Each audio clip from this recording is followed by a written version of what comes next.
সুতরাং সমতলে কিংবা পাহাড়ি অঞ্চলে বসবাসকারী ক্ষুদ্র জাতিগোষ্ঠীর অধিকার সমুন্নত রাখার পাশাপাশি ভাষা, সংস্কৃতি, সামাজিক মূল্যবোধ রক্ষায় বিশেষ উদ্যোগ গ্রহণ,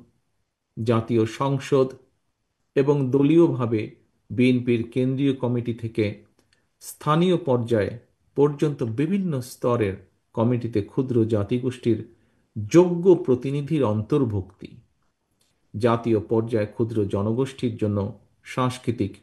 গবেষণা প্রতিষ্ঠা, ট্রাইব্যুনাল ওয়েলফেয়ার অ্যাসোসিয়েশনকে ট্রাস্ট হিসাবে মর্যাদা প্রদান এবং দেশে বিদেশি প্রযুক্তিগত শিক্ষা এবং প্রশিক্ষণের সুযোগ সৃষ্টি, নারী উদ্যোক্তাদের ঋণ প্রদানের ঋণ সুবিধা প্রদান,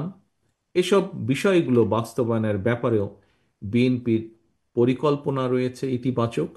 এবং চিন্তা ভাবনাও রয়েছে আমাদের।